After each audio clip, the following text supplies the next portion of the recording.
Hello everyone, তোমরা সবাই কেমন আছো? তো সবাই জানো যে আজকে জন্মাষ্টমী, তাই জন্য আমি সকাল সকাল উঠে আগেই গোপালকে স্নান করিয়ে ওকে একটা নতুন জামা পরিয়ে দিলাম। আর এই জামাটা ওকে দিয়েছিল আমার মা।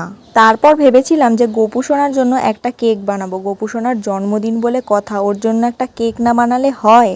তাই জন্য ইউটিউব দেখে একটা চকলেট কেকের ব্যাটার রেডি করে ফেললাম। আর কেকটা বসিয়ে দেওয়ার পরে মা বলল, সেই তো বসেই আছিস, তো লুচিগুলো একটু বেলে দে। তাই জন্য লুচি বেলতে বেলতে কথা বলছিলাম যে কিভাবে কি সাজাবো, কি ডেকোরেশন করব, যেখানে গোপাল বসবে সেখানটা তো একটু সাজাতে হবে।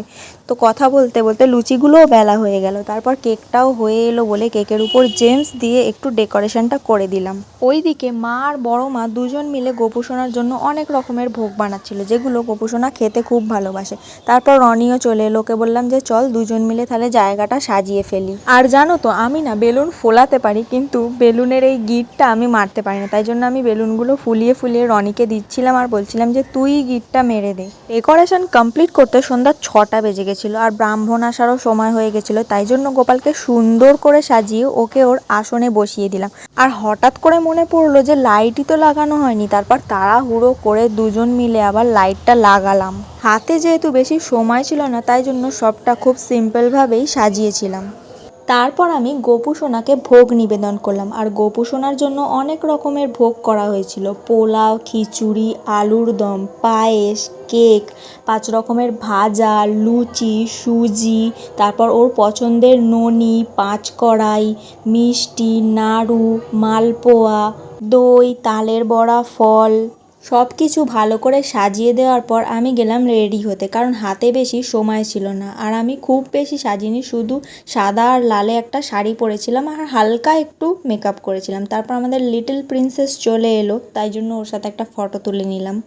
তারপরে ব্রাহ্মণও এলো। তারপর পুজো শুরু হলো। যেহেতু পুজো হচ্ছিল, ধূপ মোমবাতি জ্বলছিল, তাই জন্য পাখা চালানো যাচ্ছিল না আর খুব গরম হচ্ছিল।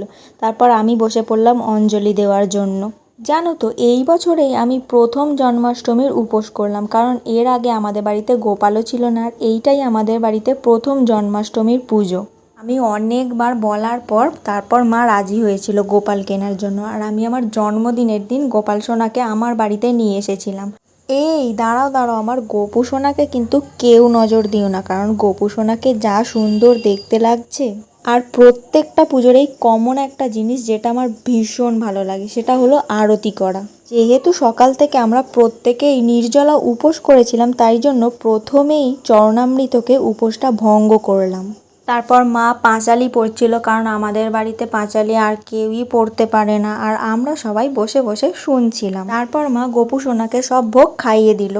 ভিডিওটা যদি ভালো লেগে থাকে তাহলে লাইক দিয়ে চ্যানেলটা সাবস্ক্রাইব করে দিও। আর কমেন্টে সবাই বলে যেও রাধে রাধে।